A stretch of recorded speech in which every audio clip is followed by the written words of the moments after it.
1, 2, 3, 4, 5.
Assalamu alaikum wa rahmatullahi wa barakatuh.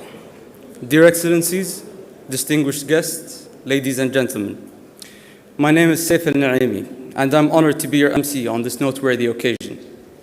Whether you have joined us in person or watching us virtually, it is with great pleasure to welcome you to the 5th edition Investment Forum, organized by Qatar Development Bank and powered by Refinitiv, in partnership with our strategic sponsors, Qatar Investment Authority and Qatar National Bank, our platinum sponsor, Qatar Financial Center, and our forum partners, Ministry of Commerce and Industry and Doha Tech Angels.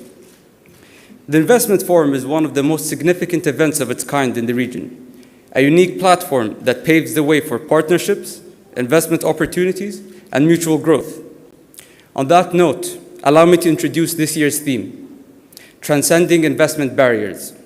And through this forum, we all share a drive to empower and connect investors, create bountiful investment opportunities, enable growth amongst all key players in the ecosystem, and sustain long-term returns while advocating sustainability. We will begin today's forum with a few words from Mr. Abdurrahman Hisham al-Suwaidi, Acting CEO of Qatar Development Bank. Mr. Suwaidi, the stage is yours.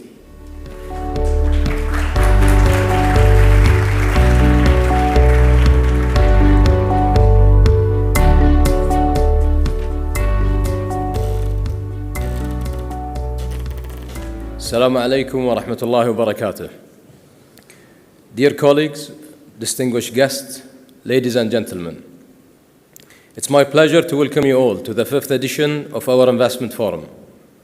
I'd like to thank investors and representatives of VC funds from Qatar and around the world, as well as entrepreneurs and SME, for joining us today to explore how we can work together to empower innovative businesses. Although this year's event is taking place in a challenging global investment climate, our region has outperformed the trend by recording 8.3% more venture capital funding in 2022, securing $3 billion, according to the 2023 Emerging Venture Market Investment Magnet Report. The increase came despite a global decline of 66.7% in venture capital investment during the same period, according to the S&P Global Market Intelligence data. Qatar ranked 4th in the MENA region in terms of venture capital activity, with 45 transactions worth of a total of 97 million Qatari riyal in 2022, marking a third consecutive year of growth of our venture capital ecosystem. QDB continues to work closely with the private and public stakeholders to ensure that Qatar builds on its competitive and diverse environment to attract new entrepreneurs and investments. QDB's latest efforts have been focused on creating new initiatives specifically designed for emerging and growth-oriented subsectors such as cybersecurity, sport tech, fintech, and deep tech. Ladies and gentlemen, our theme for this year, Transcending Investment Barriers, explore how we can further empower both entrepreneurs and investors to provide long-term sustainability in today's volatile economy.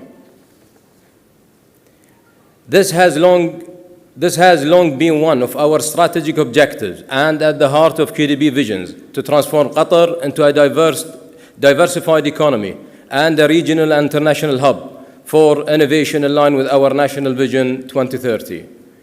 More than 870 startups and SME have benefited from QDB's products and services so far, with more than 7.3 billion Qatari riyal deployed in direct and indirect financing since the bank's inception.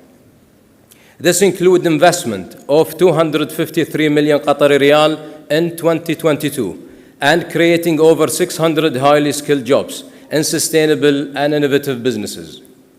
This includes, since the inception of our investment fund, valued at 365 million Qatari riyal, we have launched a range of products such as the SME Equity Fund, Istithmar, that intend to invest in a startup. We also revised Ithmar, our Sharia-compliant equity financing program, in which finance up to 90% of a project, targeting the very early stage companies. And today, I would like to announce the unveiling of our newest product, the first of its kind in Qatar for co-investment opportunity. Under the new program, we will enable private investors and local international funds to provide part of the required capital for startup with QDB investing up to 3.65 million Qatari riyal per deal, thus reducing the risk carried by the individual and corporate investors and completing investment rounds more effectively. Our efforts to boost the entrepreneurial ecosystem extend beyond investment, with the QDB providing capacity building training programs to qualify over 60 investors to actively engage within the investment sector. Through its investment bootcamp, QDB educates new and seasoned investors on how to identify and evaluate emerging opportunities and provide guidance and advice on the investment process. In addition, I'm pleased to announce that we have revisited our seed program, ITHMAR, and upgraded it with the development of our industry in line with the international practices and the international benchmarks, and doubling the ticket size per deal from 900K Qatari Riyal to 1.8 million Qatari Riyal. Through these various initiatives and programs, QDB aims to cement Qatar's position as an ideal ecosystem for entrepreneurship, where demand meets opportunity to foster innovation and growth. Simply put, Qatar is not only emerging as a successful hub for startups and SME growth, but one that promises many opportunities for VCs, thanks to its fast-growing economy and untapped domains. Finally, I would like to thank the team behind the scene for their great and impeccable efforts to arrange for such events, and wish you all a productive forum. Assalamu alaikum wa rahmatullahi wa barakatuh.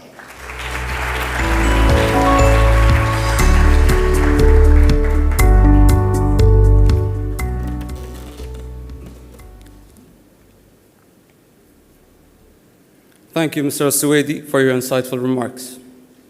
Ladies and gentlemen, the fifth iteration of this forum serves as a collaborative space in which we recognize and celebrate the tremendous development the local investment landscape has witnessed over the last few years. This progress is a culmination of efforts dedicated by key ecosystem players that continue to push forward, taking Qatar's scenes to new heights. Together, let's take a closer look at what we have been able to achieve.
Today, we have a special keynote speaker who will share his journey and shed some light on the world's emerging investment hubs. Our guest is a unicorn entrepreneur who turned into an investment banker, bringing over 30 years of experience, spanning tech startups, large corporations, and everything in between. Having led over 80 transactions, our speaker enjoys a highly successful M&A and fundraising track record across several markets and continents. Please join me in welcoming the co-head of DAI Magister Limited, Mr. Mark Deschamps.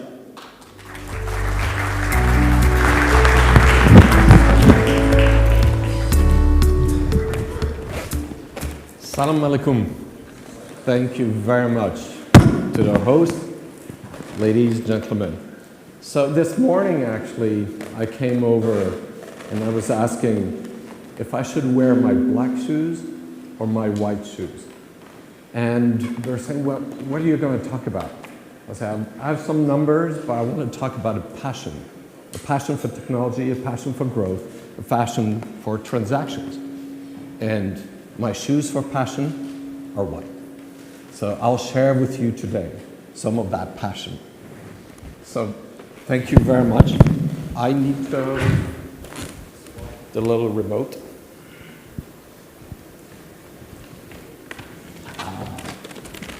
Useful, very useful. Thank you very much. It doesn't work? Can you hear me well? Much better. So who am I? Who am I to bring in and sharing my experience? Well, I grew up in the forest in Canada in the snow. And I guess the snow is it's long winters. And so I became a coder. And I was lucky at the age of 14, started coding. And at the age of 19, I sold my first company. And we were doing Formula One car racing timing. So that is my experience. That's where I come from. And I started from the roots. I was lucky enough, later, I became, some friends invited me to do a startup in Europe. And after I studied AI and after I studied finance and that startup was the first European broadband company. So giving access to millions and millions of people to fast internet. I was lucky. We met Bill Gates. He invested $350 million in the company in our A round. I was lucky. We met some bankers, and we went through an IPO for over $1 billion. All that in a couple of years. And it's the ecosystem that created this. It's not me or my friends. It's the ecosystem. It's very interesting. After that, the next day I became CEO at British Telecom, and they wanted a little bit of my experience to help them bring broadband to the UK. But I turned a few years later, I say by mistake, investment banker, and shared my experience with tons of growth companies out there, from startups to growth to grown-ups, and how to raise funds and how to sell themselves. Now, today, we've done 450 transactions about, so you can imagine, a lot of mileage, hence the gray hair. And DAI Magister is a new boutique, and it's quite focused on emerging markets and quite focused on climate tech, and we'll talk why. So what we've seen in the past couple of years, disastrous. The markets went down, and they went down by 25%. In these markets. And even the safe havens, our darlings of the top stars, are shedding people. And the word restructuring is now a welcome word. Not good. And where we're seeing coming in the private equity sector, similar. The sector in terms of total venture funding, minus 30%, 34%. And especially at the top end, when we're seeing the mega rounds, the large rounds out there, down by 40%. The number of new unicorns from in the year, down by 80%. Not good. And the darlings of SaaS, the darlings of fintech, everybody hurt. But, in such a market, we can see light. Buffett was always saying, this is the time to invest. That's where the valuations are the best. The top companies, even though crisis represents less than 20% of our time, more than half of the companies, of the top companies in the world, are born during the crisis. And crisis recycle talents, our young talent. It creates ideas, it creates entrepreneurs, it creates opportunities for investments. And this is the time. And we'll share a little bit about that. That is very good. And actually, your region, during that period, did quite well. When everybody else was down by 30%, You went up like 24. Maybe not the 100% we were, or 70% up that we were expecting, but it went up. But you're not alone, and we'll talk about that. And what has created this? That's very good. What has created this is actually a trend that exists for a long time. It's a trend that I believed in, and that's why I'm not in Silicon Valley. It's a trend that moved from Boston and Silicon Valley to multiple tech hubs, about 25 of them. And in those tech hubs, actually, that are born in the past 20 years, there are even some very small towns, like Barcelona. Why Barcelona? Why, like Stockholm? Why Stockholm? Like London, and we'll go through that example. But now we're seeing that trend going beyond. This is our turn here. Because MENA is one of those future tech hubs. The Gulf is one of those future tech hubs. Because you have some strong pillars to bring that up. So what can we learn? What creates a tech hub? Well, let's take a look at London. London became one of the top 3 tech hubs. And it started after the United States. There's a mixture of points that came in that created London. And you can see here, there's been some focus on some key themes. London has been quite known for fintech, at least in the later years. There's been also free flow of investments coming in. There's been help from the governments. Actually, we're talking much about UK government, but no, during those years, most of it came from the European government. There's been Brexit since. Ouch. Where's that money? It's not there anymore. It's been support also in creating an environment that was very good for the angels. This is the SEIS scheme that you see here. And there's been that support has been coming on, which created a lot of investments. And there's been a lot also, therefore, creating an ecosystem. And that ecosystem is vital. That ecosystem brings in a lot of different funds, many of them, from smart, early stage to established growth stage and later. So it's very, very complete ecosystem. And it's an ecosystem actually that is not only for London, it's an ecosystem that was servicing all of Europe. And here's the opportunity. And then there's also been a discipline of exit. London had one advantage compared to Paris and Berlin. It had the language. Most of the buyers initially were from the United States.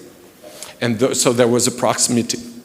But there were a lot of banks in London, entrepreneurial banks as well as established banks, helping the companies to exit.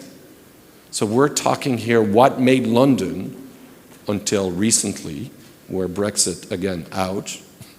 What made London is that ecosystem. What made the entrepreneurs like me coming in, growing up, investments, huge investments, exits, it's that ecosystem. Very interesting. You have some pillars here, already, some strength that you can do, that you can use. You have a youth crowd, talent, empower that talent. You have access to capital, empower that capital. And you have support. All of you are part of this. And so, what are some of the next steps to create this? I would claim is to create the ecosystem, to choose your sectors also of focus, and to create that full ecosystem from the VC side to the later stage growth side, so you can follow that talent all the way through. To create an ecosystem that is open to the world. Financing is not only local anymore, it goes global. Very important. One of those sectors, and it's a sector I've adopted, I was saying, yes, I adopted it because I want to be proud in front of my kids. Yes, I adopted it because it's the right thing for the planet. But actually, yes, I adopted this climate tech sector, which is a big focus for me now. Not the only one. I do deep tech, I do fintech. But this sector is a real economic reality. Therefore, it's an investment opportunity. There are values being made. I've seen companies. I had a company the other day that came to see us, and they were doing last year 5 million ARR, 5 million revenue annual equivalent. And this year, they're already at 35. I was saying, wow, that's beautiful. That's incredible. And we expect in this sector to have a lot of valuations, to have a lot of success, to have a lot of unicorns in the future. And it's a sector where the Gulf can have an advantage. And what is interesting about this sector, to speak of one, because there are multiple sectors you can choose. What is interesting about that sector and why I was evaluating saying going there? Well, actually, if you see all sectors go through crisis, if you remember our famous internet bubble, I lived it, our friends lived it, but that was like 20 years ago, and it took 20 years, maybe 15, for it to come back up. And now today, it's a thriving sector. We saw over $700 billion invested in 2021, just in technology alone, in the startups and the growing ups. Huge amounts. Clean tech. It started as clean tech. It's now called more climate tech. Clean tech 1.0. The crisis in it was what, 7 years ago? So things are going much quicker, and we're accelerating. And clean tech, we're saying, is that just energy or mobility? Actually, 1.0 was energy mobility, now it's AI. Now it's space tech. Now it's materials. It's grain cement. It's vertical farming.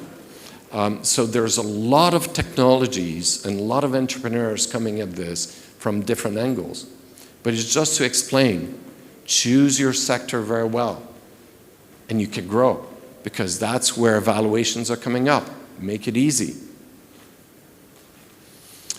Another aspect that is really important is the ecosystem. I'm coming back to that theme. The ecosystem is very, very, very important. You can see here what has happened. This is the curve of your investments in the Gulf. And as you can see, there were huge bumps up in investments, huge bump up in attraction when they've seen examples of exits. Exits for your investments are important. You have to think about the exit. And the exit is not only an IPO. It can be a trade sale anywhere around the world. So it's connected to the world. It's very important. It can be also the next stage funding, because there can be secondaries and et cetera. So there are multiple ways of realizing your exits. It's very important. The exit will define your success in the entries, and will define your success in creating an ecosystem. And that ecosystem is not only the entrepreneur.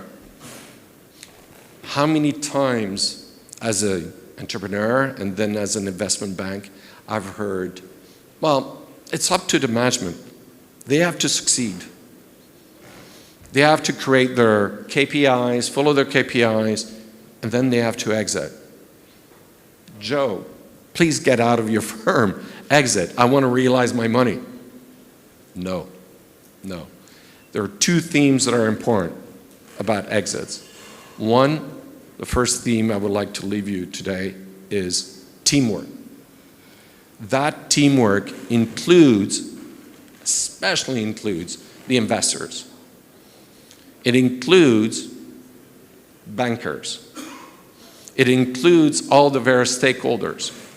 And so it's quite important that that team works together. right from the start, not only 2 weeks before saying, oh, let's get out. Right from the start. And it needs the support from the investor in terms of the equity story. Every round that you're doing is part of that equity story. So when you're doing a round, think about the exit. Don't think only about, how can I maximize my valuation at the entry? So it's very, very, very important. And so you have to bring in, and the role of the investor is also the network. The investor has a network, and especially the international network, because the exit needs to be optimized by international. Even if you sell it to the neighbor, it needs to be optimized by the international. Theme number 2, companies are not sold. The best exits, companies are not sold. They're being bought. There's a very, very, sounds like subtle. It's a big difference. It's a very, very big difference. And this theme is something that we've been sharing even at the big MBA schools. One of my colleagues was doing a course on this at INSEAD. Because time and time and again, people think that we're selling something. No. What is the difference between the two? It's the preparation. What is the difference between the two? Is the mindset.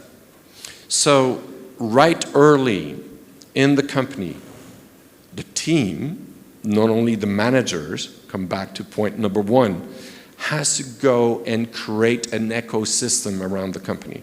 That is an ecosystem of communication, positive communication, for it to be known. That is also of communication, not only as PR, but communication directly to the potential buyers out there. Because they'll make the difference. They need to know the company in advance to them receiving just a little sheet saying, this company is for sale. So it's important. You need to know the bankers that can follow the company. You need to know also the inside of the company. Create the KPIs, follow the KPIs so that the people that will buy this will feel that the management in the company is in charge of the little levers that makes a difference between a winning team and a losing team. So very important theme and a big learning I had to go through. And especially even in my first companies, when I was selling them, I didn't know this, and I didn't optimize my sale. I didn't optimize my sales by probably, what we're saying as an investment banker and to involve investment banking is we're bringing valuation about 30% up compared to normal. And it's not because of science, it's because of reach, international reach. And it's because of being prepared. It's because of the right communication coming out. That's very important. And we bring the outcome about 30% more chance of the company being sold for the same reasons. So the thing to do as a fund is remember your to-do list. An investment is not only a passion. An investment is not only about coming in and the right value. An investment is even before you invest, to think about your exit and to all the way through to be active about your work that is going to come out at the other end. And it's very important. And you know what? So we saw here, there's a great opportunity. There's a great opportunity for all of us here in the room and beyond in the Gulf.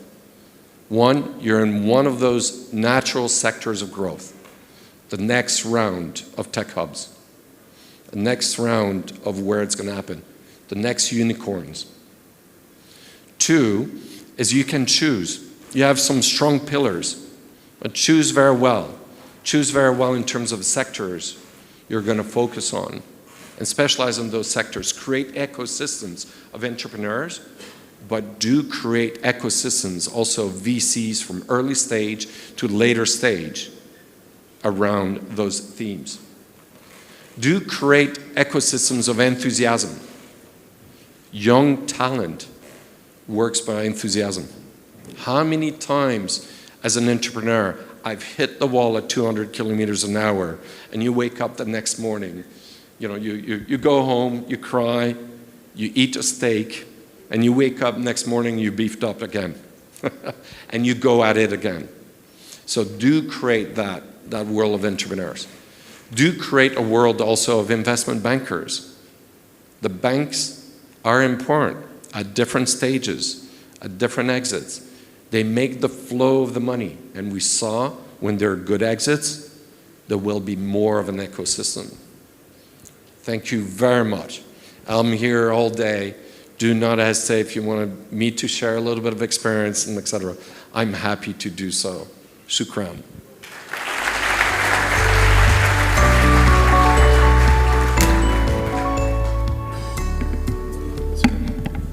Mr. Deschamps, thank you for that wonderful presentation. Can you please remain on the stage for our next segment? We now move on to today's fireside chat. I would like to first introduce our special guest, who will be joining Mr. Mark in this session. Our panelist is the chairman and CEO of Abu Isa Holding, who has overseen more than 100 sister companies operating across numerous countries. He is well known across the GCC for his in-depth understanding of corporate management climate and his support for the entrepreneurial ecosystem. Mr. Ashraf Abu Isa, can you please join us on the stage?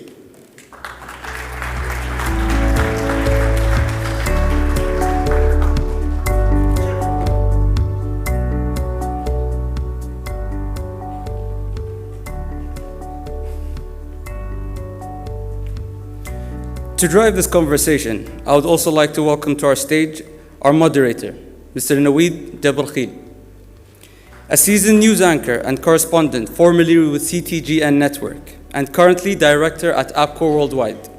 Mr. Naweed, the platform is yours.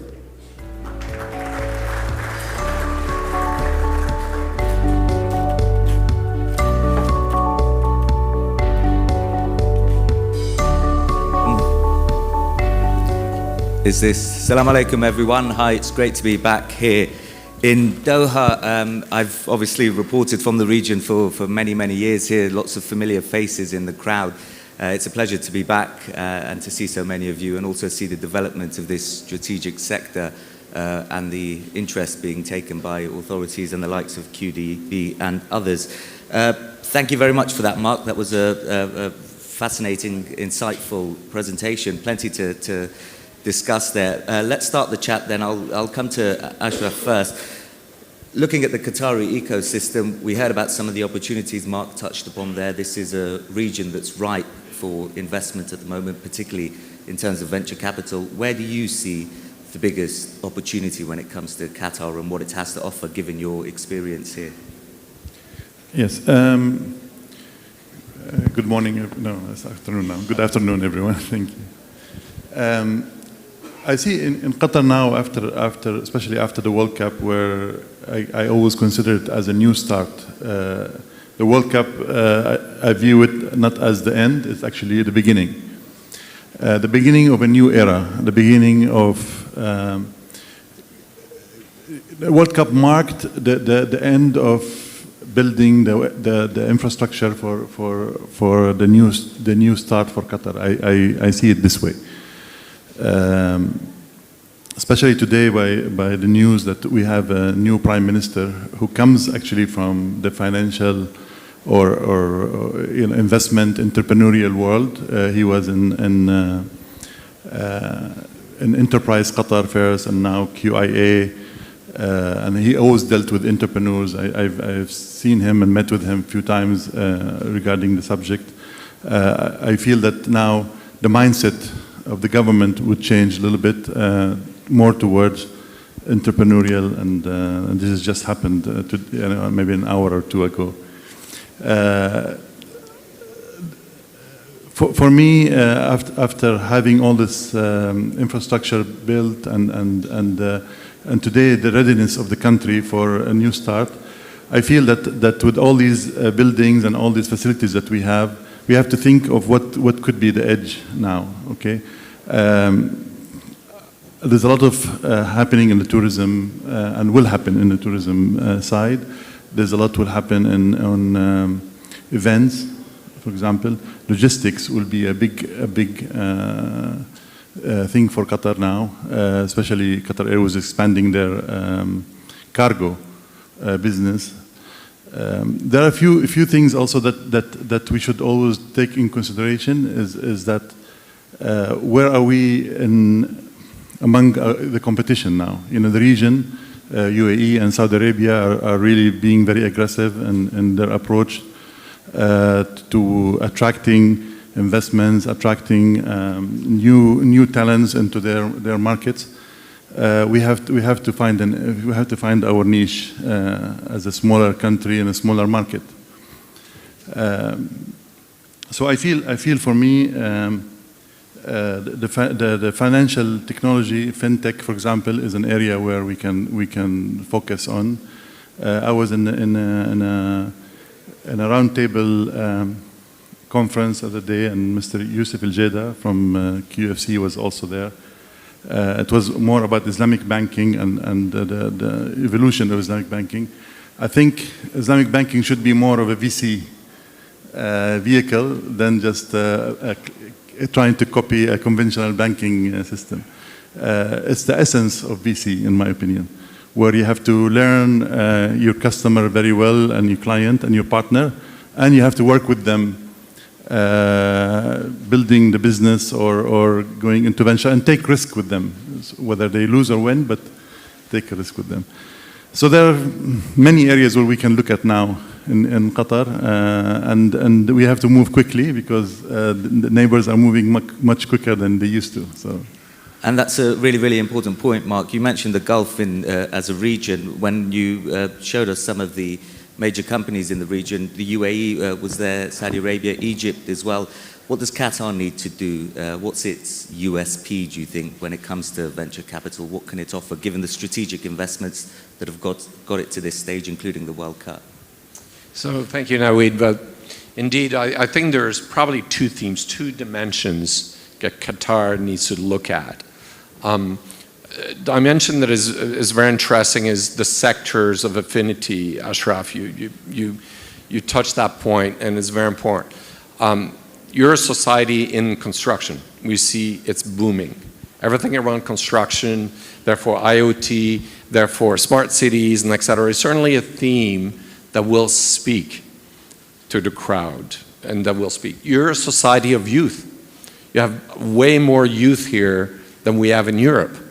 And therefore, that youth uses technology much differently than we did. And so it's not only social, but it's also about exchange, communications. Now, you're a society of trade. You're the link between the East and the West in many ways. And I think that's an important theme as well. Therefore, trading comes in. And finally, for me, because it's dear to my heart, I'll sell it again. You're a society that understands resources. And therefore, you will understand the climate tech very well. And I think that's a very strong theme of investments currently. But I do agree in fintech, for example, even fintech was hurt, but that's where the opportunities or investments are. When the value are not inflated by the expectations only of tomorrow, but by the realities of today, as we are now, I think it's a much better time to start also in some of those themes. And looking at some of those themes, obviously COP once again happening in the Middle East this year. It was hosted in Qatar, COP18 back in 2012. So the climate story, nothing new in this part of the world, particularly with the Qatar Foundation and work that they're doing. Where specifically do you think Qatar can really benefit, given the work that QE is doing and others in terms of that climate 2.0 that you said? How do they grasp that opportunity? It's a very important role, a very important role. You have the pillars of the investments, and like we were saying, you have the pillar of the knowledge of the resources. And yes, we can see the role, and now the next COP being in the region. The previous COP was not too far in Sharm, in Egypt. And therefore, in the investments there, and there are some investments that will look more like fintech, actually, that they will look like resources. But everything that is related to the sectors of the energy and the energy transformation, but also of AI, and also, like we're talking about, construction tech, are going to be vital roles that you can play. So I think the region, with those fantastic constructions of new cities happening, including Doha that is emerging very strong, has to play a role in these. And you have a knowledge that you can share to the rest of the world after.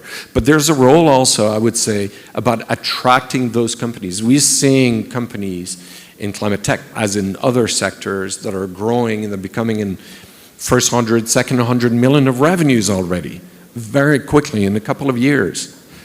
Those companies, you can attract them. They need a base for the region. They need a base for more manufacturing, more construction. May you talk of PV, for example, the new technologies of solar. Bring them here, attract them. You have a beautiful free zone. You have a beautiful system. You have some of the pillars of talent and some of the pillars of capital. Attract them. And potentially that's the best hope that many Qatari firms would have of having their ideas go global, because it is about ideas at the end of the day, internationalization of these sorts of ideas. In terms of the Qatari human resources here, obviously your companies and the ones that you've been involved with have seen it progress. Is there appetite among young Qataris, general Qataris, in this sector? Is that something that needs to be developed? Yes, the appetite is there, and yeah, young. Today we have a very well-educated, global citizen kind of young crowd, and which is really very promising for me. And every time I interact with those young and upcoming entrepreneurs or startups, I'm really impressed. The only thing that we have to keep working on is motivation. We need to keep them motivated and keep them hungry in a way, you know. And that's not easy in a country like Qatar, where government jobs and can give them good salary, and they can sit at home and rest instead of just working hard and trying to build something. So we have to change a little bit the mindset and create some more motivation for them. I always encourage people to get into the creative industry, because for our, you know, in our country here, the ecosystem for creativity is there. It's not complete, but it's there. It's something that we have lots of design and fashion and museums and, you know, events, and it's all year round. And it's so important that we should focus on this, because now, as we see, computers are becoming smarter and smarter, especially in a logical space where creativity is still a human thing to a certain extent. Yes, AI now is creating music and creating art and everything, but still the human mind is needed when it comes to creativity. And we have to encourage this more and more, because for a small market with the small consumer size, creativity could be exported abroad easier than any other thing. And definitely we have the stage for that in Qatar. But we have just to complete the ecosystem. You know, in my opinion, for example, if you are, let's say, a jewelry designer, you know, you need next to you the gentleman who would, or the lady who can sell you the stones. You need the workshop that can mold your metal, and then another workshop that can set the stones for you. And so that ecosystem has to be complete. And we would encourage more and more of these activities, so we can have really a strong presence when it comes to creativity.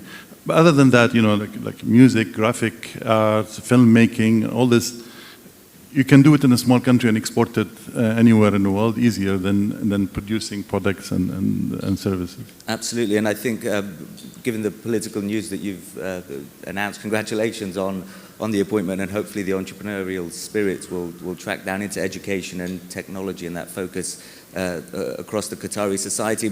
But Mark, there was the mention of tech and tech for good was something that jumped out at me. When you look at the ecosystem here in Qatar, a lot of it's institutional investment. Do you think that there's a risk that may hold back some of the more organic development around human resources and VC funding, or is it simply necessary that the state institutional investors need to take such an active role here? Yes, Ashraf is right. We need to encourage taking risk by the youth, by the young talent, and because creation of a company, creation of art is a risk, because it's the eyes of the audience that will say, is this beautiful or not? It's not the eyes of the creator in many ways. So there's a risk. Indeed, institutions need to be involved. And institutions need to involve in creating an ecosystem. Now, it's very difficult when you come from the background of investing in towers to go and say, oh, tomorrow you're going to be in charge in evaluating these young people that are barely coming out of university and saying, will you invest a couple of $1 million, even though it's not 100 million, in these companies? It's a very different ecosystem.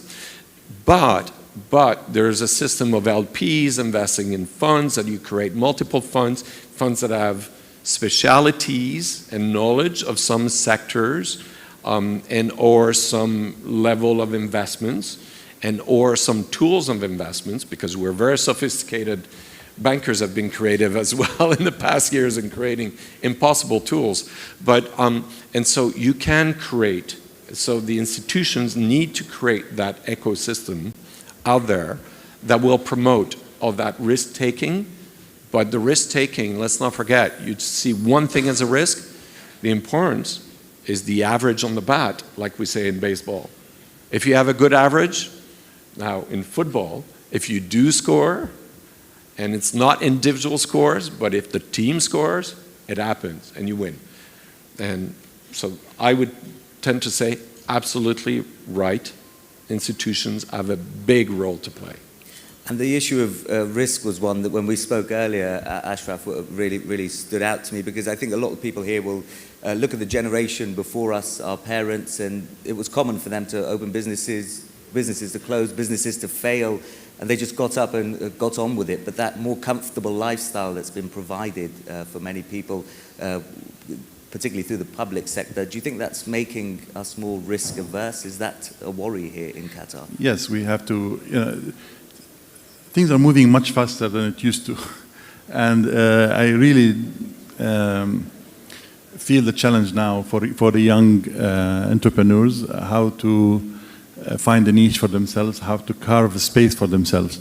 For us, for our generation, it was much easier because the trends were there for some time. Now the trends are changing rapidly, everything is changing so quickly. Now actually the question is, what do you teach those students now in colleges? What do you tell them? The question is that with things like the AI tools like Chat, GPT, and others, I don't know what we have to change even the way we educate our youth. So to me, when kids go to college today, I think they have to focus on social intelligence, emotional intelligence, and also building contacts. Today I would choose for my kids now. I have two more to go to colleges. I would choose actually a college where they can have more contacts in an industry that they want to be in the future. So they have to really set their mind now of where, not specifically, but broadly, what they want to do in future. And accordingly, they will have to choose the college where they can have peers and other students that are in the same industry or same field or same area, geographic area where they want to work. So we have to rethink the whole education system. We have to rethink even the startup mechanism. This pre-seed, seed, phase one. This is going to also change because things are moving faster, and then maybe the tools that we have, the technology is really helping helping investors and entrepreneurs to find different ways of financing their business. And Mark, one interesting thing we heard from Mr. Abdulrahman Hisham al-Suwaidi, who said that last year was a particularly good year for the sector here. $3 billion US dollars raised, fourth in the region with 45 transactions. So it's heading in the right direction, despite the wider global picture that you touched upon. It was, I think, a 34% drop globally. And there are still major challenges. The war in Ukraine, for example, having an impact. US and China, geopolitical tensions between the world's two largest economies. Is that a concern, worry for this part of the world, or does it offer an opportunity, do you think? I think it's more a worry for the established tech markets, actually, than for here. It is a worry in London, where much of the government capital has been through various crises. You know, the health crisis, the geopolitical crisis, and now even the crisis of their own making. So there's so that means there's less capital to go and support that ecosystem that is so vital. And then let's put it in proportion. We were just exchanging a little bit earlier. In London, we always talk about the financial established market as being the core market of London. It is vital. It is very, very important. It's the flow of money, and actually it's part of the flow of money also behind the tech. But that is about 400 and something jobs, 1,000 jobs in London. 400,000. It's huge. Technology, it's close to 1.5 million. Technology is 3 times bigger and is at the core of the economy. Now, that economy in the States and in Canada and in Europe is suffering from that crisis. Here, you have some advantages that you have to use. You're in between two worlds in many ways, and you have a world of your own. And that world of your own, if you empower the creativeness, if you empower the talent, if you empower the flow of the capital around, and your capital is not directly related to those crises. It has an influence, sometimes it had even a positive influence, and in many cases it has a negative influence overall anyway, so it's sad. But you can use your pillars to develop that market. And that market, like we were talking, and that is a conviction, that is going to other tech hubs. You're not the only one competing in the world. Southeast Asia will be a very important one. But it is important to seize it. It's the economy of the future. And how important is collaboration? Because, I mean, we hear a lot and see a lot of signing ceremonies and press releases about collaboration, but in terms of really working together with those ecosystems in other parts of the world, particularly developing regions, places like Southeast Asia, the likes of Indonesia, Africa, looking beyond the Gulf region, how significant is that for what Qatar is trying to achieve? And believe me, technology in Africa is booming. Yeah.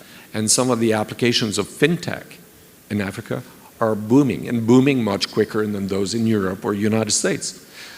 You're absolutely right. We're lucky. Our kids are citizens of the world. And with the education that we want to provide them, and I aspire to the same, we want to network them to the world. The funding, especially when you grow to later stage, and the exits are to the world. And so it is important, those relationships between the ecosystems. Every ecosystem will have its own affinities. Every ecosystem will have its own service, and different societies, and etc., and different industrial ecosystems behind it as well to serve. But it is important that it's related. And therefore, when I believe one of my days as an investment banker, just to explain, I probably speak to 3 or 4 continents every day. It was not the case 20 years ago. It was very different. Today, it's every day. Night and day, actually. Yeah, depending where you are. Ashraf, for the issue of a resource-intensive, resource-heavy economy traditionally that Qatar has been, if you look at LNG, for example, or gas, that transition to technology is something that's going to be really, really important. Is there indication that that process is already underway? But even within the energy sector, there's a lot of work that's happening in terms of... Yes, I mean, if you think about resources, and human resources in particular, yes, we are a small market, but we are in the middle of the Arab world going from Yemen all the way to Morocco, and I would say probably 50% of that population is under the age of 30. Yeah, a very young population in the region, and they all speak the same language, all share the same values. Don't think of Qatar as only the pot for resources that you have, the only one. But no, we have so much around, and with technology and communication today, as Mark mentioned, it's easy to communicate, easy to I, for example, in my company, now the marketing division, for example, people who do graphic design, video editing, copyright, they're all outside Qatar. You know, they're sitting in Lebanon or Egypt or Jordan or Palestine, or they're sitting there. And probably today we have reached about 30 people working from abroad, helping our company do their job better. And actually, it's very efficient. And in terms of expenses, it's reduced our expenses. And these guys are happy sitting at home doing the work for a company in Qatar. We would invite them probably once a year to come here and live the atmosphere that we are in, visit the different parts of the company and understand more on the ground what's happening. But it's been a very, very good experience for us working. So please don't limit your thinking that, okay, this is a small market, a lack of resources, human resources, I mean. And that's a limitation. It's not. Today with technology and what we have today, it's so much easier to communicate and employ people abroad and really utilize these kids. They're amazing. You know, we do training for them. We do workshops. We have an academy actually that talks only online to people that we want to work with remotely. And that decision to have that space in Lebanon or elsewhere, it's a financial decision, presumably, outsourcing those sorts of services? It was more lack of resources because for the period right before the World Cup, for example, it was hard to get visas, and the work was increasing. So we decided to do that, and it actually worked very well. And yes, financial benefit is there. It did reduce expenses, and it encouraged us to do more and more of that. So let's think of the region as your resources more than just Qatar. As a whole. And so where would, if there is a brain drain of sorts in parts of the Gulf, which there is, where would their competitive advantage be then when it comes to tech, do you think, Mark? Where to go and get it? And what would be the competitive advantage to setting up here in Qatar? To set up here? I think there's a couple of competitive advantage. One is indeed to get an approach is diversity also, and you need to service the world now. You were mentioning there are some companies born in even tiny countries and etc. Take Skype out of Estonia. We didn't believe that before. Now it doesn't matter. And actually the next Skype is probably not from Estonia, but it's probably not from one country, but probably from 20 countries because the workforce is all spread. So I think the experience, one thing that you do have is an overture to the worlds, the East, the West, the link, and the different cultures. Companies have to service the world, have to service those different cultures. They need to have that understanding. And I think the best way to get that understanding is not if everybody was sitting in one office in London, in the same tower and going there every day, but if they're spread around the world. The youth talent also has adopted a different lifestyle than us. It's not an easier lifestyle, by the way. We're saying, oh, they'll stay, in Malaga, and they'll work from there, and it's going to be easy. And Ibiza, here we go. And on every evening, they're going to go and party. No. They are hyper connected, hyper communicating, multiple things at the same time, and they can do way more in a minute than we did. That's true. And they have the tools to do it, that are coming up to it, but their mindset is wired for that. It's not an easy life. But if we can grab those talents wherever they are, and if they work very well, you will perform well. Ashraf, I'll come to you, but I think if anyone has a young child or a niece or nephew, they'll realize You just see how that. scary No, I it is agree. at the age of 2 when they're pressing the side button on an iPhone. I totally agree with Mark. It's a whole new dynamics today. You know, this Generation Z, aka Gen Z, they're different mindset completely. You know, today, if in a normal world, okay, where you know more freedom of movement and jobs, if a Generation Z employee gives you 2 days in the office, you should be happy. They all want to work from they all want to work from home, okay, and they all have a side hustle somehow. You know, in the past, if I see somebody working somewhere else or doing another business on the side, I would get really upset. Today, I changed my mindset completely. These guys will have a side hustle, will have a side business. They will do something on the side, and you should accept that as an employer. Yeah, and like you said, they're hyper connected. So anything you want, and I always surround myself with these. You know, my assistants are always fresh graduates, because this is a new, you know, if I disconnect myself from the young crowd, and because of the rapid change and the way people think, I would be disconnected completely.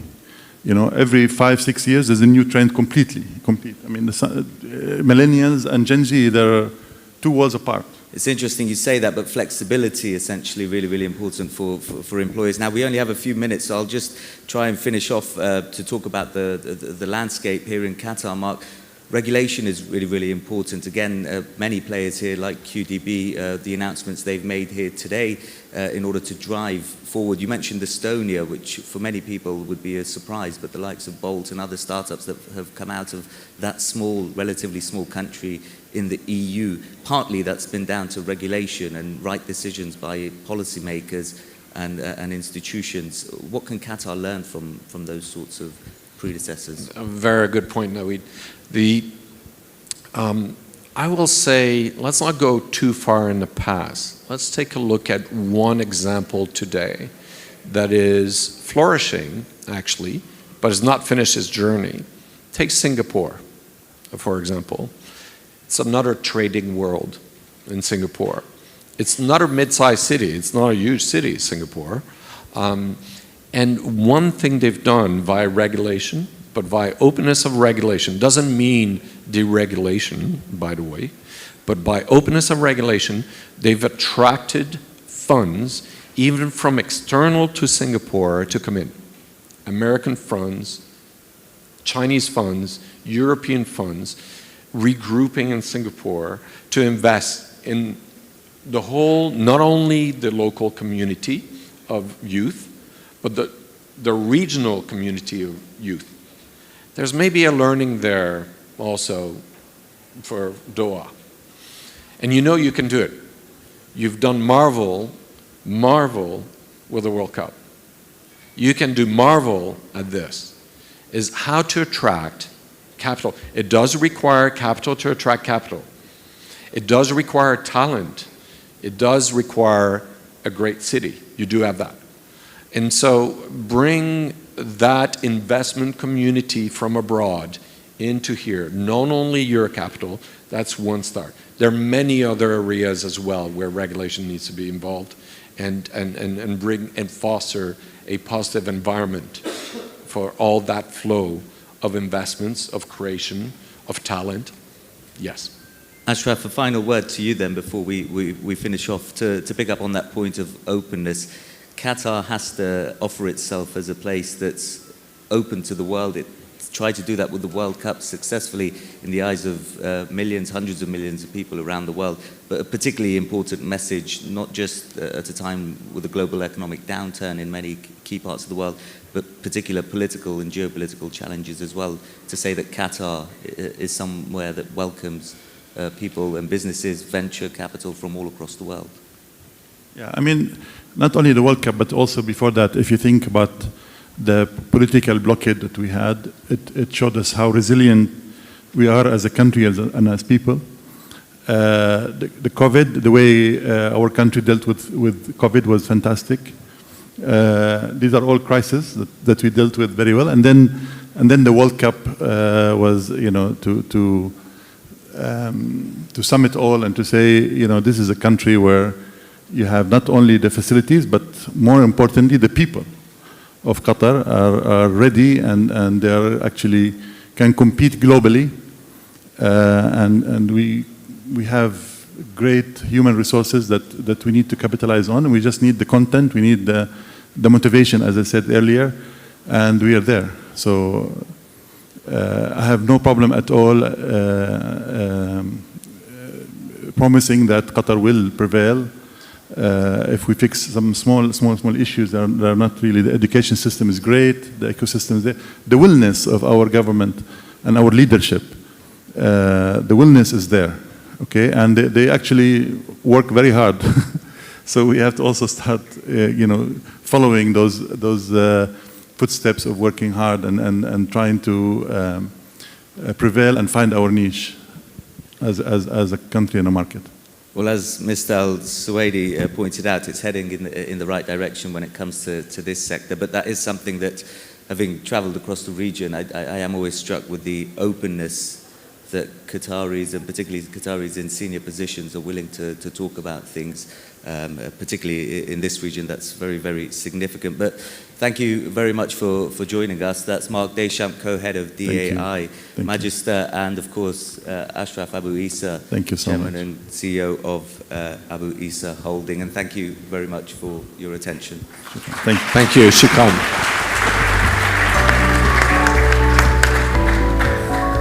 Thank you to our guests for this interesting discussion. Ladies and gentlemen, we will take a short break and see you in 5 minutes. Thank you.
Ladies and gentlemen, can we please take our seats as we have reached the most anticipated part of the segment?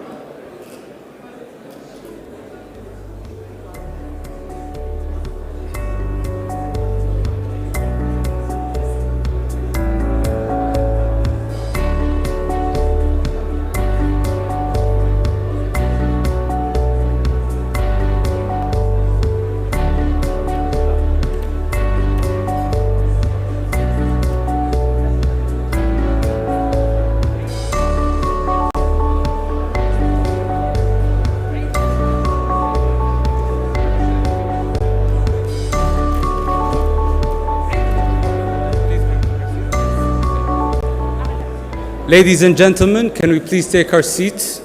We have now reached the most anticipated segment of the Investment Forum.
Ladies and gentlemen, can we please be seated?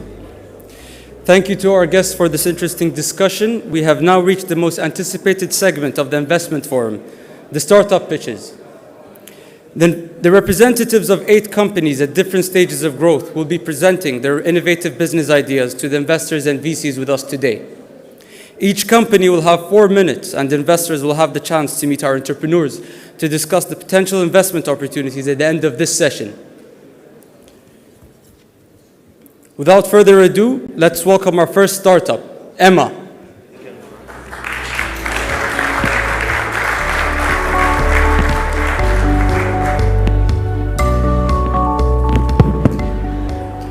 I really hate going first, but this is the order they put me in, so I will break the ice.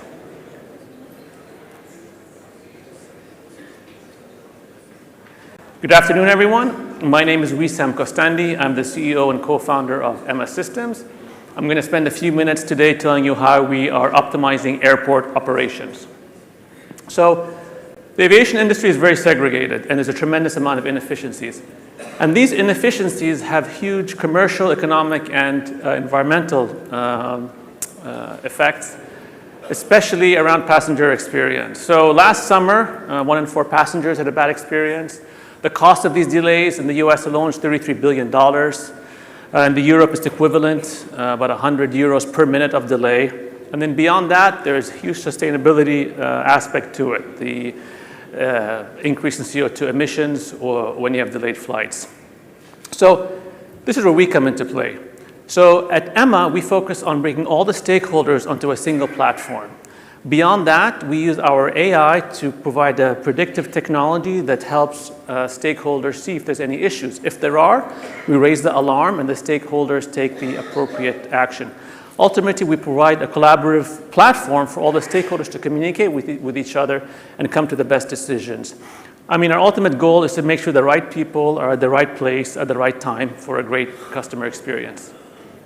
So the spend in aviation IT is huge, and it's growing. It's growing because they realize there's a huge need to improve the current operations. But what's more interesting for us is what we're targeting. We're targeting tier 2 and tier 3 airports. These are the airports which are less than 10, 15 million passengers. These are the airports that are looking for innovation and that are growing. These airports have more passengers this year than pre-COVID. So talking about our business a bit, unfortunately, we launched just before COVID hit, so it set us back by a year and a half. Never mind, we persevered, as all startups do. We're able to continue working on the product, build a great team, and we got our pilot project. And without even having any salespeople on board, we already have 5 clients. Some came in through our sales partners. We have a global network of sales partners, and also generating revenue. Our revenue model is SaaS-based. That is, we charge a monthly fee per aircraft movement. What that means is we align ourselves with the airports. If their volume of airlines goes up or down, our fees go up and down. So we're de-risking it a lot for them. If you look at the competition out there, they're mainly legacy players that like to charge large upfront fees that are not innovative, and they're not exactly targeting our market space. They're targeting the much larger airports. There's a few small players in the market that are starting up now. It just shows that this industry is ready for innovation. So we have a great team of innovative idealists combined with industry veterans. So we have the ones that are disrupting the market along with the people who have been in the industry for a long time. They're joining us as industry veterans because they see that it's time for change. I myself have been in technology for a while. I've done several startups. I came out here from San Francisco many years ago. My co-founder has a deep expertise in this vertical, both from the client side and the vendor side. So we've already closed our seed round of $1 million. This got us to where we are today. So now we're looking to raise a pre-Series A of $4 million. We have some revenue, not enough to justify a true Series A, but we're looking to use this money to get us in the next year and a half, 2 years, to at least 1.5 to 2 million ARR. So why now? There's 3 key reasons why the timing is important for us. First, there's government regulation, not only local government, but the UN, that's putting caps on CO2 emissions. What that means is that if airports want more passengers or more flights, they have to optimize, they have to improve their operations. Secondly, we're working in an archaic industry that's ready for disruption, but more importantly, they understand themselves that they have to innovate and they have to disrupt. Thirdly is the post-COVID recovery. So 2 years ago, everyone was saying, oh my God, travel will never be the same again, this is the end of travel. Well, we're traveling more today than ever before. No one expected such a radical recovery, and the aviation industry, both airlines and airports, realizes the drastic need, and they're vastly unprepared for that. That's me in a nutshell. MS Systems, I'm over there if you need me, and I think I hit my 4 minutes. Thank you very much.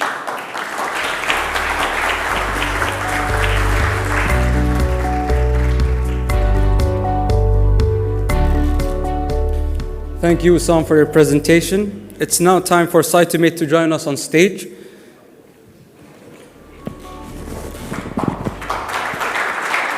Thank you very much.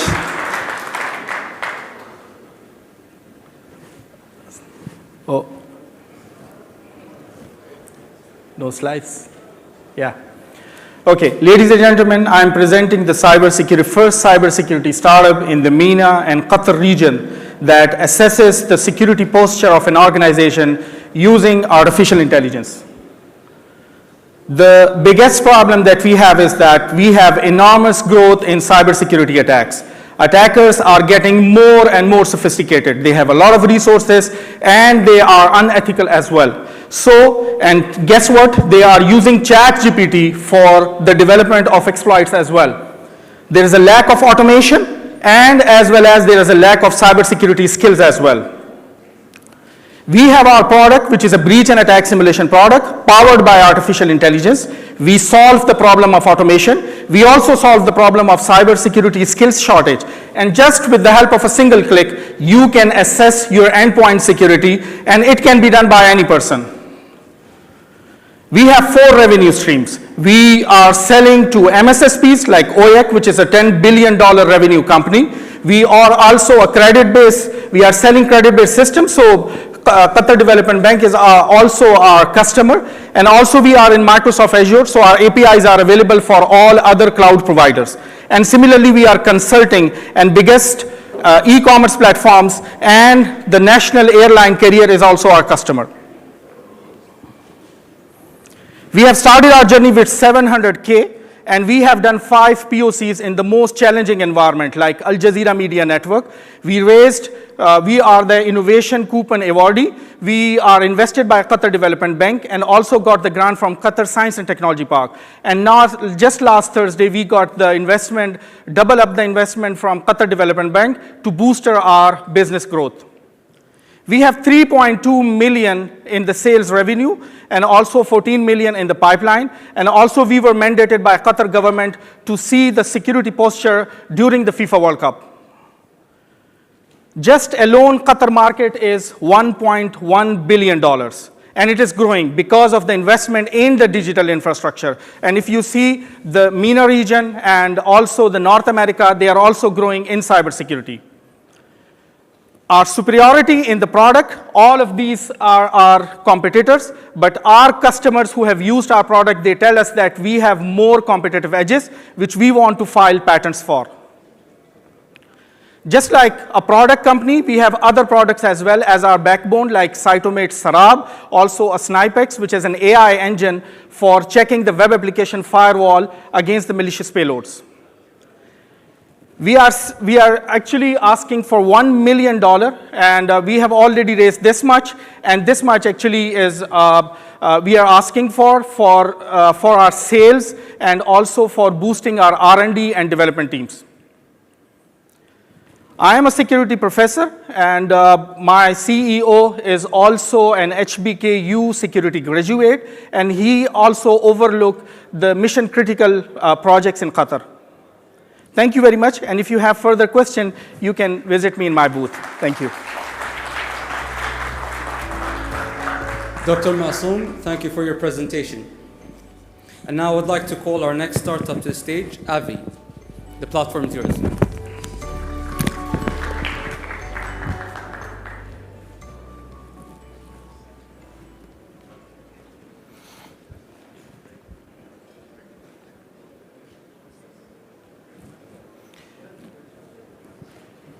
Hello, everyone. I'm glad to be with you today talking about Avi, which is an innovative healthcare solution that aims at changing lives. I am Mohammed. I'm the founder and CEO of Avi and the computer science professor at Carnegie Mellon University. The story of Avi started when my son Ahmed fell sick with a chronic illness. My wife Ahmed and I went through a very difficult health journey, which made Ahmed hope for someone who could make him better. He drew the original mascot that you see in front of you, and it was right after then when Avi was brought to life. I believe that Ahmed is not alone, and millions of people all over the globe struggle with health issues, and it's a common practice among them to turn daily to the web for health. For instance, 67% of people in USA search online for health info and treatment advice. 50% of patients globally use search engines like Google and Bing for self-diagnosis before visiting emergency rooms. But we all know that search engines are not diagnostic systems. On the flip side, AI self-diagnostic algorithms promise to diagnose patients instantly. However, they will only be acceptable if they can perform accurately. Enter Avi. Avi empowers patients with an accurate artificial intelligence self-diagnostic algorithm that took more than 3.5 years of extensive in-house R&D. In front of you is an actual visualization of Avi's AI model in action. Avi currently covers all the major body systems in medicine and is continuously evolving. It was proven scientifically through a peer-reviewed paper to be the most accurate worldwide. We launched it more than a year ago in the form of an app, and it has been downloaded in 186 countries with a retention rate that exceeded 30%. Think of Avi more broadly as an end-to-end ecosystem that can provide any patient with a tailored health journey. So you feel unwell, you can self-diagnose with Avi instantly and accurately. Avi then will connect you with the right doctors physically or virtually. Doctors can prescribe medicines to you through Avi. If you are health insured, Avi will process your claim immediately. And you can connect with peers all over the globe to exchange ideas on health and lifestyle. Let's go through the journey together. You feel sick, you present your chief complaint to Avi. Avi will form a medical hypothesis and then conduct a conversational AI with you before he provides you with the differential diagnosis. Even if millions self-diagnose with Avi concurrently, Avi is going to respond to all instantly. You can then educate yourself on your diagnosis and go with Avi's recommendation. You click connect, then Avi is going to provide you with the most suitable doctors for your case, reduce the waiting time on you to see any of those doctors, and mitigate the pressure on healthcare systems. You can then book a physical or a virtual appointment with any of those doctors. If it's a virtual appointment, the doctor can provide you with the virtual consultation through Avi and even prescribe medicines to you. You can then purchase your medicines through Avi, after which our carrier will collect the medicine on your behalf and deliver to you wherever you are within a couple of hours. For health insurance companies, we identified 4 major scenarios. For 2 of the scenarios, Avi tries to avoid unnecessary claims. For the remaining 2, in a pilot that we just concluded with one of the large health insurance companies in Qatar, Avi managed to reduce the errors in claim processing by 46.6%, which is expected to translate into millions of dollars of savings every year. Avi can process millions of claims quickly and detect frauds in a way that was not possible before Avi. People can join communities on Avi and exchange ideas on health and lifestyle to live healthier and happier together. To the best of our knowledge, Avi currently presents the most comprehensive healthcare solution worldwide. The check and commune features on Avi are free for patients. The connect and cure features involve transactions fees on clinics and pharmacies, and the claim feature involves a subscription fee on health insurance companies. All features are still pre-revenue except the cure, which is post-revenue. We raised so far close to $5 million. We made last year close to $1.5 million in revenue. We are projecting close to $5 million this year in revenue. We are now running a bridge round of $1.8 million, and we are starting in 3 weeks from now Series A in the US, raising $50 million.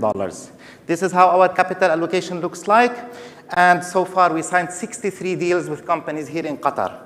Our team is top-notch, coming from top-notch places in the world, like Carnegie Mellon University, Miguel, and Zara, and much more. Thank you.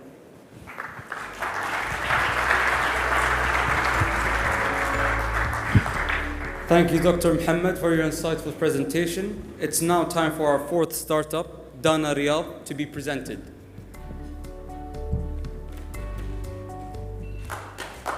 Thank you. Assalamu alaikum. Very excited to be here today.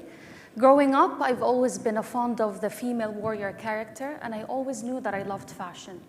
My name is Dana Riyadh. I'm a VCU alumni, graduated with a double degree in fashion and interior design. I've launched Dana Riyadh in 2020. We design multi-purpose statement fashion for that modern female warrior. I'm also the founder of the Dalka, which is a newly launched NFT project that celebrates fashion, and I'll be discussing it throughout the later slides. Where I am today is because of my creative learning journey that started at 6 years old. I designed avant-garde looks for Mickey Mouse because this character was not just a cartoon character for me, but this Mickey Mouse character was going to Fashion Week.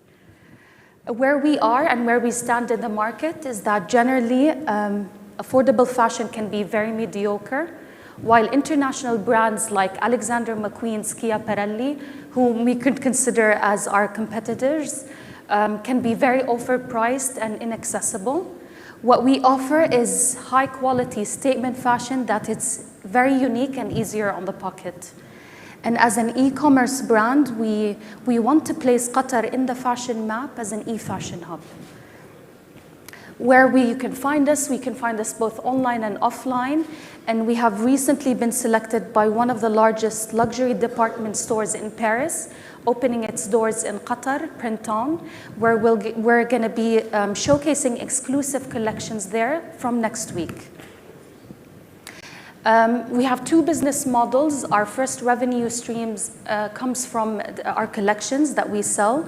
These are some of the designs that we dropped in the past couple of years. We're introducing a new line of body bags, which represents body shields that represent both form and function. And we've recently introduced bespoke services where we design one-of-a-kind piece for exclusive clients. The Dalka is under the Dana Riyadh umbrella and is also our second revenue stream. It is an NFT project that really celebrates arts, design, and exploration. And we're very excited that season 1 of the Dalka, 500 NFTs is now sold out and can be available in the OpenSea, which is the secondary market. Because I think the future of any company in the world, not just fashion, is the digital world. We wanted to start very small and exclusive, which is why we've designed a small collection in year 1 with enough comeback in year 2. And year 3 is our biggest year so far, where we're planning to design bigger production quantities now that we're more confident in the market and know where we stand. We believe on going big, which is why I'm seeking a 1 million in investment. We have already closed down the QDB investment with Scale 7. This investment will be used in the 4 main categories, where we'll be set to design bigger quantities. We want to bring back the Dalka, but this time in 3D form, NFT artwork. And one of the main issues as a Qatar-based fashion brand is that we face a lot of issues with production, which is why I've decided to launch our own production house in Qatar that will not only help produce our collections, but other emerging designers in the Middle East and the Gulf region. We will also be using some of the investment in creating unique fashion experiences in Qatar. So this investment will give us a bigger production capacity that we'll need, which will lower our cost margin. It would also give us a new revenue stream for the company and will assure brand recognition. I have done this all by myself from A to Z. وبالتوفيق من Allah, inshallah, with a team of professionals, we can build something very big. Thank you for listening, and I am at the booth. Donna, thank you for your wonderful presentation. Please join me in welcoming our next startup, Enable.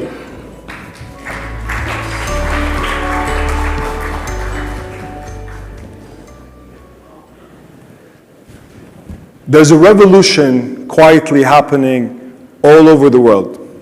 Against who? Against marketplaces and aggregators. For the last 10 years, marketplaces have changed the way shoppers buy online, helping many businesses along the way, but at some point they became too dominant. The tide shifted, and then businesses started suffering. Now, for a normal consumer, what is a food delivery app? It offers them variety, ability to order online seamlessly, online payment and delivery.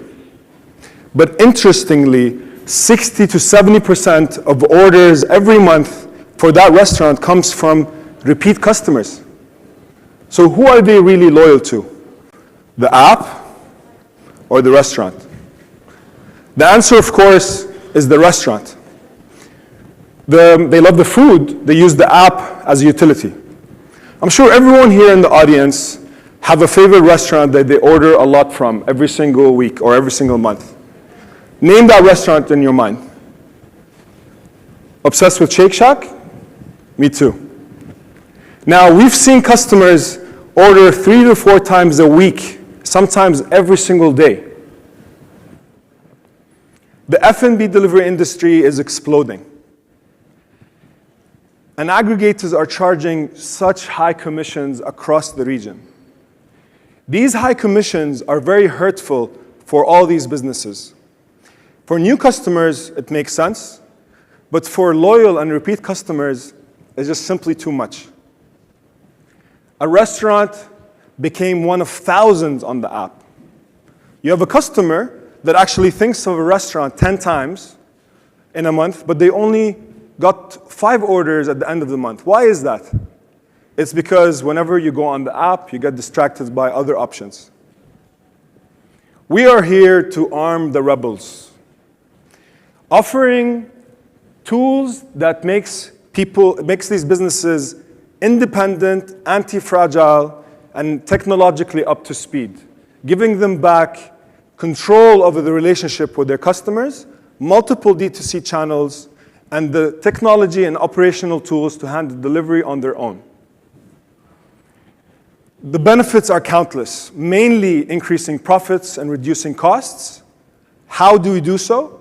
By offering them an all-in-one integrated SaaS solution to cover the whole journey of the customer experience, such as a beautiful e-commerce website for your customers to order online and pay online, a robust order management system to manage all your orders designed for heavy operations, POS integration, and built for extreme automation.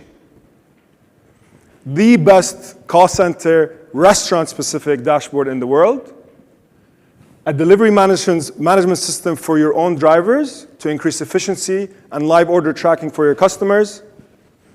And if you don't have drivers, we connect you to third-party delivery companies that are available on demand. Insights and analytics, and so much more. Why now? Well, the food delivery industry is exploding, reaching to $200 billion by 2025. Our target restaurants are bigger chains, restaurants that have multi-branch, multi-brand, heavy operations, enterprises and holding companies that want to centralize operation and have the latest technology in-house instead of depending only on other providers. And we are a SaaS business built for the enterprise. Highly customizable, highly configurable, tailored to the customer's needs, not the other way around. Hello everyone, my name is Omar Ashur. I'm the co-founder and CEO of Enable and eButler. I'm a serial entrepreneur. Before going into technology, I was the CEO of GETP Group, managing 14 companies with 700 employees and an annual turnover of $35 million. My co-founder and CTO is Dr. Saifuddin Bouallag, who has a PhD in computer science and is a tech genius, taking our software to new heights every single week. But of course, we're not alone. We have an amazing team helping us build every single day. Here's a quick look of some of our clients, and we've seen amazing growth last year, and we're so excited about 2023. Now, we're asking for a $5 million Series A investment, where it's going to be tailored for acquisition of other regional players and regional growth, and potentially into the European market. Before I end, I want you to think, what if you own a restaurant? Your focus is to build your business, be profitable, control the relationships with your customers, and not be solely dependent on aggregators. Thank you very much.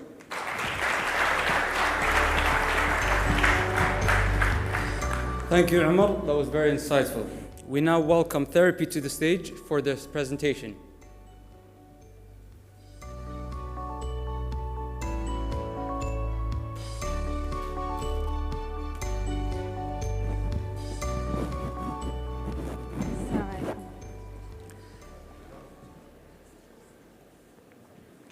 Have you ever been through a stressful situation and didn't know who to talk to? Let me talk to you about therapy. My name is Naufal Mahmoud. I'm a member of a mother support group that was created by my co-founder, Najla Al-Kuwari. In the group, we noticed that a lot of mothers go through stress, depression, and anxiety, and they don't know who to turn to. So we decided to figure out why. And we noticed that it's not just mothers. It's 1 in every 8 people in the world live with a mental disorder. That's 12% of the world's population. And in the GCC, there are only 3 mental health workers for each 100,000 person. So to understand why people don't get the help they need, there are lack of psychologists, there is a difficulty to access these psychologists, and there is a privacy concern and fear of being stigmatized by the society. So we created Therapy, an online platform for psychological counseling. Therapy is based on psychotherapy, which is talk therapy. We guarantee privacy through encryption. Our sessions are convenient. You can have your session anywhere, anytime. And you have more options from therapists from around the world. Our users can just log into the app, scroll through therapists, choose a filter they like, choose a therapist they like, book a time session, and pay online. And then they can access the session, either audio, video, or chat. That's it. Our business model is based on a 35% commission on each session, and we sell monthly subscriptions for either group or individual packages. Let's talk about the market. The market size for the mental health is estimated to be around $380 billion, with the GCC market size around $2.2 billion. And there is the percentage of growth for the mental health apps is 16%. And we can notice that the Middle East percentage from this market is only 2%. Given the number of population, there is a huge room for growth. We have soft launched in July last year, and we have over 2,000 downloads, 1,000 users, and around over 150 sessions. We have generated revenue with minimal marketing. We recognize that there are many players in the field. However, we intend to capture the biggest share of the mental health market by creating the biggest mental health community in the Middle East through group therapy, community, and support groups. Our team has over 40 years of experience in psychological counseling, community support, marketing, and public relations. We're raising $400,000 in seed funding. The investment will be allocated towards the product development, to further develop the product into web and Android version, to hire professional talent and have in-house marketing and development team, and will be towards the marketing to capture the Qatari market and the GCC. Thank you.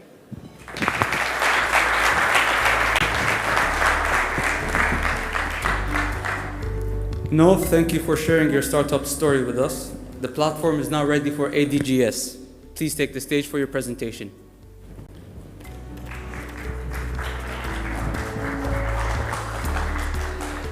Good afternoon, everyone. Thank you very much for this day and being present. So I'm Christophe Biliotet. I'm the CEO and co-founder of ADGS. ADGS is a Qatari company, and we have been founded in 2015. It was pretty hectic to grow because our company is a deep technology company. It means that we need 4 years or 5 years of research and development before having some products. So as you can see, we had 5 products, which is not very common for a young company. And these products are all cutting edge. The first one, Pandexit, it's based on the fact that when you are using artificial intelligence, you need data, because artificial intelligence is using machine learning, learning from data. And usually, or it happens that the data is not available. You can see, for instance, in 2020, when the world had to face the pandemic, everybody was lost. I mean, every government, and you can imagine that government has a lot of means, and meanwhile, there were no way. Artificial intelligence was a disaster to find solutions to the pandemic. So we decided to create a system which is agent-based organic model to be able to create the missing data. And the Pandexit was born, and it is designed to fight against any kind of pandemic that we can have in a country. It won the World Innovation Summit for Health in 2020. Then we have Stroke. Stroke is the future behavioral biometric system to log into your Mac, your PC, your Windows, or your smartphone. It's behavioral biometrics. It means it's one step beyond biometry. And it works, it prevents imposters to access your data, even if the imposter knows your password. It means that when you have companies that are losing millions of passwords, and it becomes a disaster that costs billions of dollars sometimes, in this case, by using Stroke, you are protected. I mean, all your users are protected because no one can use their password except themselves. Yes?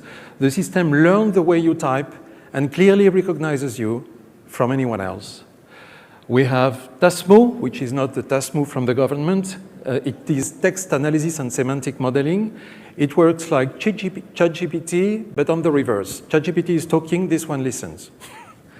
You have CARP, capital asset replacement. We used it with the airport, for instance, this year, the Hamad International Airport, and SACR, which means for the foreigners, Falcon in Arabic. SACR, which is a very powerful social media analytics and that understands Arabic dialects. So we have traction, we have profits, we are exporting to this country. Oh, sorry.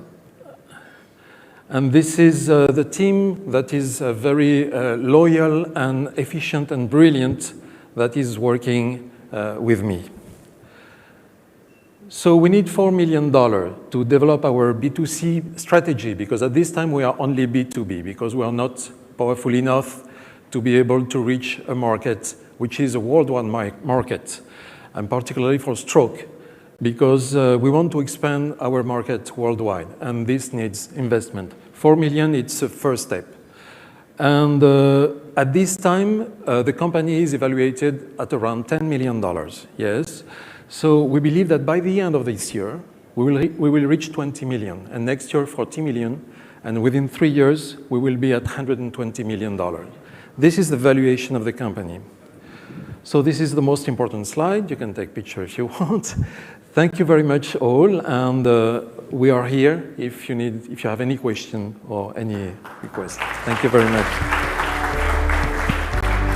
Thank you, Christophe, for your presentation. And for our final pitch today, I would like to ask BuildHub to join us on the stage.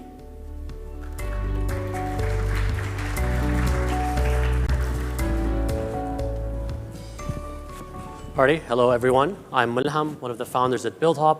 We make buying and selling construction materials easy. So if you're a contractor, you're either spending hours on emails, WhatsApps, or even supplier visits to find materials. Then you're coordinating between drivers, suppliers, and all the logistics that comes with it, all the paperwork, and could take days until materials finally arrive. Suppliers face the same issues with problems in coordination. So the solution to this is to really digitize suppliers and buyers. We've done that by creating an online marketplace and platform where we've brought tens of thousands of materials across multiple trades with specific flows, automated orders with deliveries and payments, and even dashboards for customizations and approvals. Suppliers gain access to a portal to quickly start selling online. So buyers' platform reduces those hours wasted to just a few clicks. They're browsing thousands of items with specific flows, integrations into existing systems, and making BuildHub essentially a sourcing and procurement platform or a very strong tool to their existing procurement department. So for sellers, we've taken a Shopify approach. We help them digitize and get online in a matter of minutes. We're their technology and digitization partner. We help them integrate existing ERP systems, and we've already generated partnerships in that, predictive analytics for expected price increases, and a lot more as we develop the platform further. That's what sets us apart from others in the industry. We're not just a marketplace, we are a digital and technology partner for these suppliers and buyers.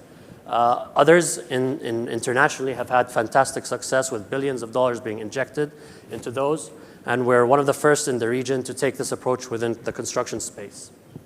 And the space, of course, is massive in the region, with Saudi Arabia poised to be one of the biggest as well. We're already registered there and very well positioned to take advantage of that.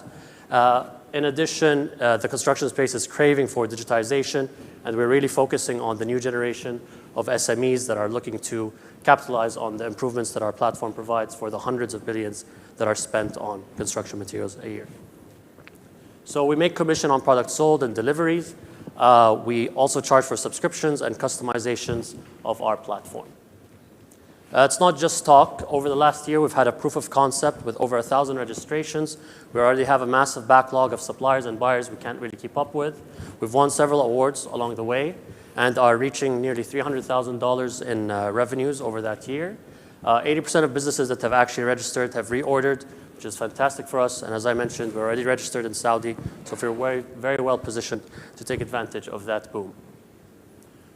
That's only the first step, of course, as we integrate further with more ERP systems and deeper integrations into the ecosystem, including BIM software and more, and spreading the product range from bulk orders, truckloads, and even machinery rentals.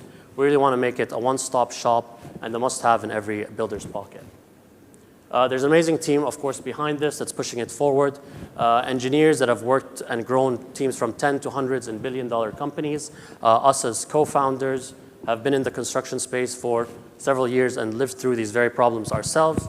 An amazing team of investors and advisors, specifically in the construction and technology space.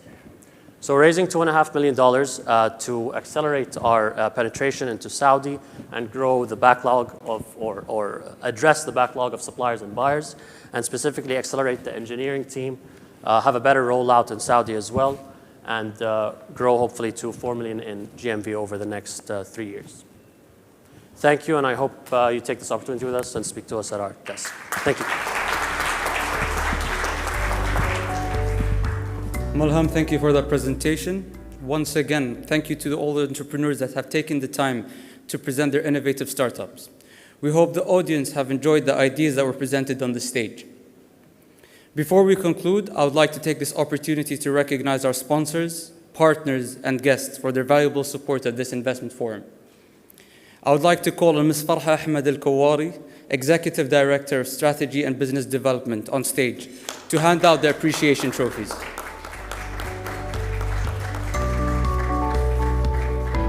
Please welcome to the stage our distinguished keynote speaker, Mr. Mark Deschamps.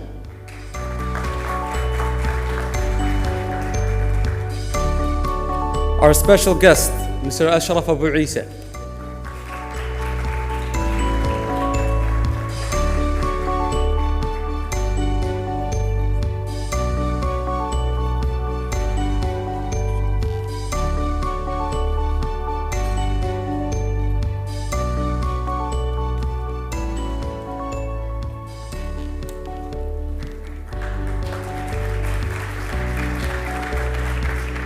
And finally, our moderator, Mr. Naweed Jabalkhid.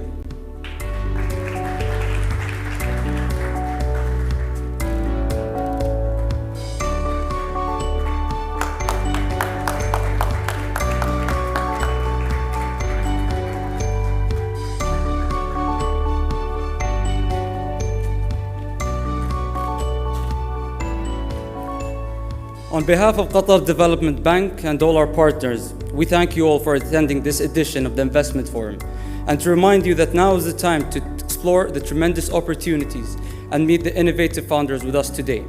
Once again, thank you all, and we wish to see you next time.